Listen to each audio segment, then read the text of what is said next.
Are Kris Kringle and Krampus ready to rumble on your roof? Are you tired of shoveling reindeer poo while carolers harmonize outside your window? Is Hans Gruber your holiday host, starting chaos from the top floor? Or maybe you're longing to be home alone without the booby traps. If you found yourself in holiday hell, stuck between the glow of twinkling lights and the urge to scream into a holiday stocking, you're in the right place. Today on Dream Talking with Vicky, we're unwrapping a few secrets of healing generational trauma during the holidays. Because let's face it, the ghosts of Christmas past aren't just Dickens' invention. So grab your cocoa, settle in, and let's transform that holiday chaos into a legacy of love and healing. Yippee ki Fa la la la la, everybody. Happy holidays. But are they happy holidays? Are you having a happy holiday? Is this season a joyous season for you? Is it festive? Is it something that you feel very, very strongly about? Do you want to have fun? Are you having fun? Not everybody does. Sometimes, do you find the holidays can be a time of landmines, of saying the wrong thing to the wrong person, giving the wrong gift to the wrong person at the wrong time, making a faux pas at the holiday table instead of passing the gravy? Never mind. Why do we have such a mixed emotions during the holidays? Lots of times in families, you feel out of place. Sometimes you might be the family scapegoat, and that's always a bad place to be. But sometimes you just might feel that things are out of sorts. Sometimes, do you feel obligated to have a good time and to be happy, even when you're not feeling happy? I'm curious because I've had that expectation, even though I'm not able to really participate sometimes. I'm an introvert and I love company. But after being with even people I've loved dearly, I sometimes feel totally drained and I really have to go home and recuperate. Have you ever had that experience? It's not that unusual. If you're feeling down over the holidays, don't be afraid to reach out, to talk to someone who understands, who gets you, somebody who really knows who you are and is perfectly okay with any of your shenanigans, whether you're an introvert who hides or an extrovert who likes to run through the park, throw the snow. Well, down here, I'm in Louisiana, there's not too much snow, but I'm from New York and there's plenty of snow up there. Point is, self care. Really have to take care of yourself. Sometimes things do not work out the way you planned. In fact, most of the time, they don't go exactly as you planned. My partner is incarcerated, he's in prison right now. And he was told that it would be a good idea if they decorated the prison dorms.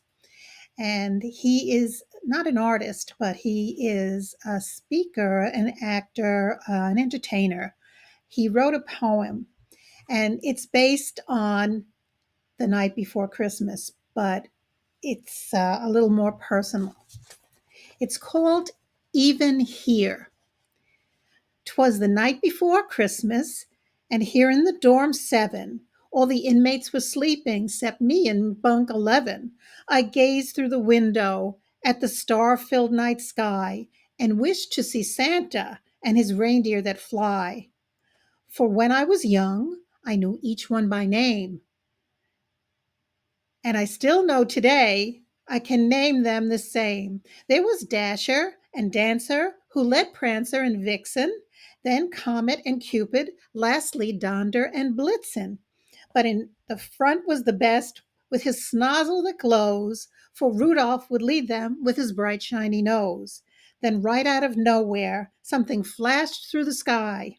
A bright, glowing comet of crimson flew by, but it was gone in a blink, just as quick as it came, leaving only an image in my thoughts to remain.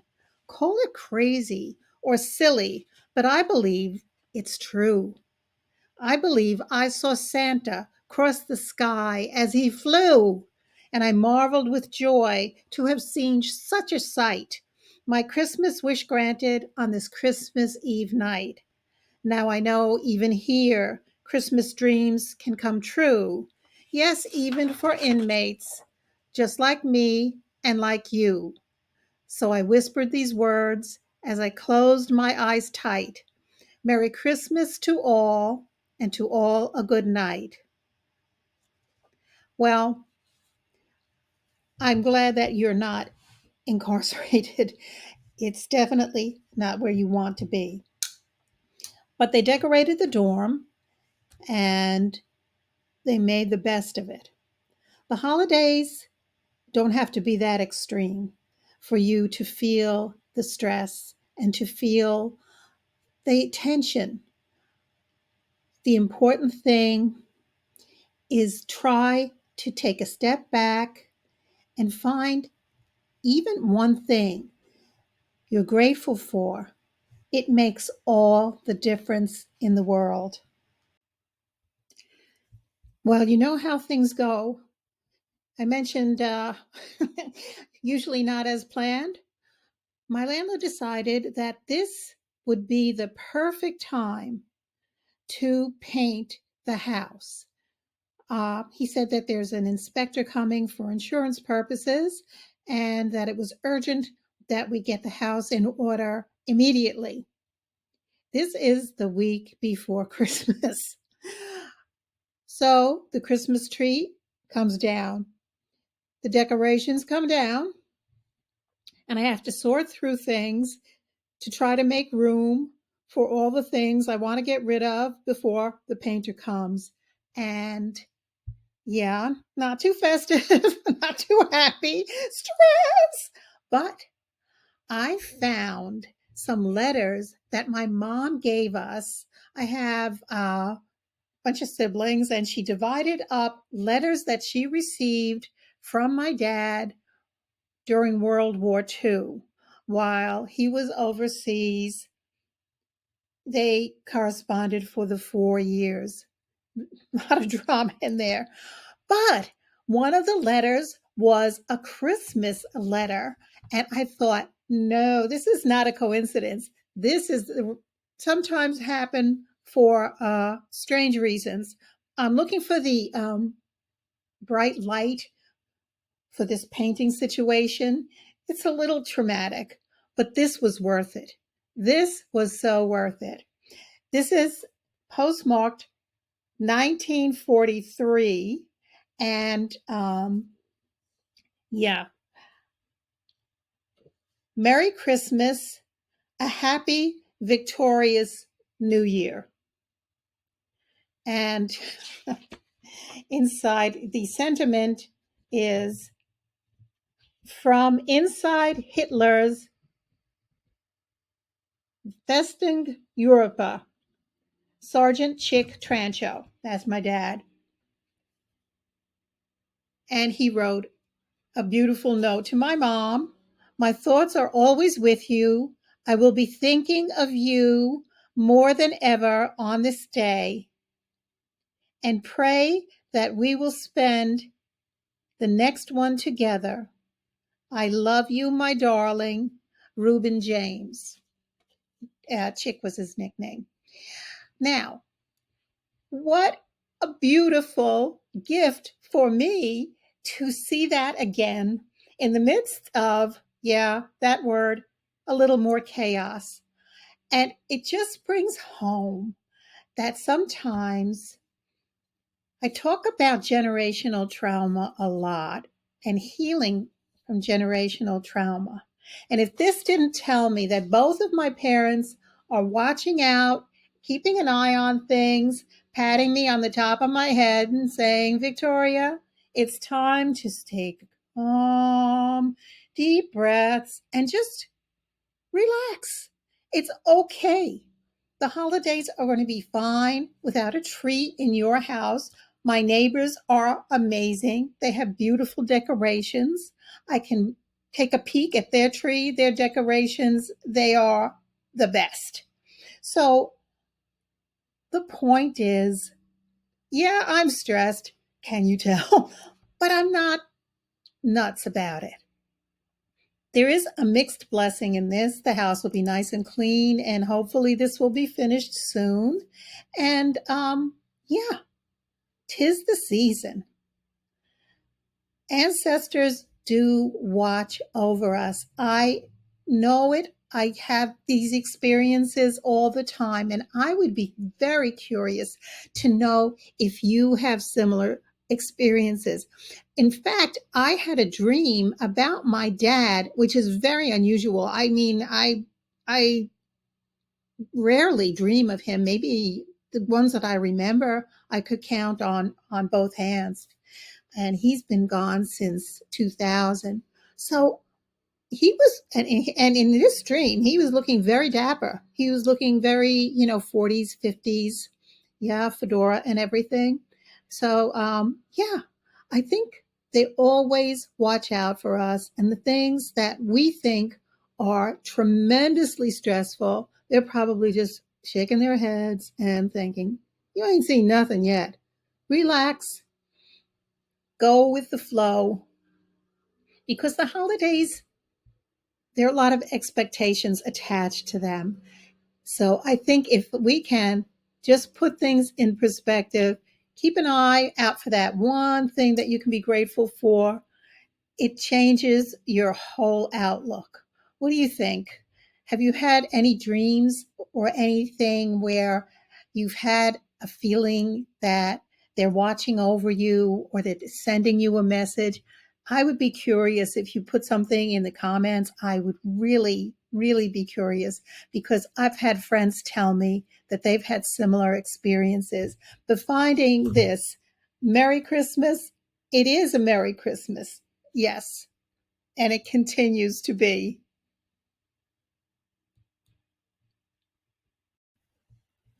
So, holiday gatherings, family festivities, they can be very, very fulfilling, very loving, and very warm occasions.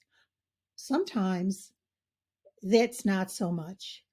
There are toxic relationships, and unfortunately, sometimes they're in a family. It may be that you need to set some boundaries.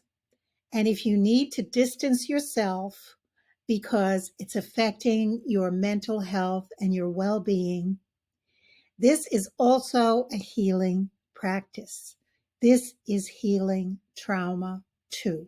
So it's a difficult step initially to set a boundary, but I think it's most important. Only you can decide how to do this and what the best circumstance is. It's delicate on the one hand, but once you make that choice, once you make the decision, it's something that will feel right to you.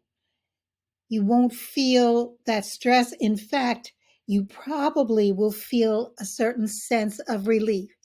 Now, you may feel a little grief too, because old habits are hard to break. The bad habits are hard to break. And things that are normalized, that are hurting us, are not easy to let go of sometimes. The important thing is to set that boundary and be comfortable with it.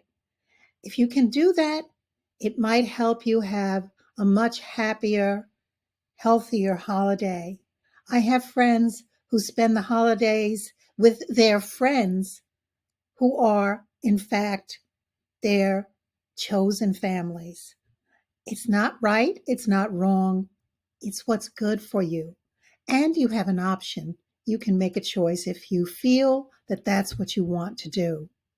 So enjoy the holidays, but take good care of yourself. You can do this. We usually spend the holidays together. Well, not us necessarily, but you usually spend some time with people that you care about and people who care about you. You may decide that you want to limit that circle, or you may decide that maybe this year you need to crawl into your cocoon, put the blankets over your head, watch something on TV, and just relax. Me, myself, and I. It's all good, whatever you decide to do. We share a common bond, being human beings. And most of us do want company. We do want to participate. But the way we do it needs to be healthy for us and makes us feel okay inside and makes the other people that we're with feel okay too. So, that being said, if you decide that you would like to read a poem, I can give you a copy of Even There. If you would like one, just leave Even There in the comments and I will make sure you get that. If you would like a version of a virtual hug for the holidays, leave the comment hug, and I will make sure that you get something that will give you a virtual hug. Only virtual though, but that's okay. I'm very used to virtual hugs these days. They're okay. Nothing like the real thing. But yes, I do like hugs. I know some of you may not want to have a real hug, but a virtual one, that might be good. That might be exactly what you need. Please take care of yourself this season and every season. I have a little footnote to my story about my Christmas tree. The gentlemen who are working on the house came in to tell me that they're leaving for the day. And I mentioned the tree was in a box over in the corner. And they told me they would set it up for me on Monday when they come back to finish doing their job. And they would set it up in an area outside. I don't think I'm going to do that, but I think that that offer was a really sweet offer and another gift from the universe. They're all small little things, but this is how we step toward gratitude, one baby step at a time. I'm sending you my own personal virtual hug from here, and I hope that you find peace and happiness and blessings this holiday season and anytime you happen to be taking a peek at this. All the best. I'm Vicki Trancho, wishing you happy holidays.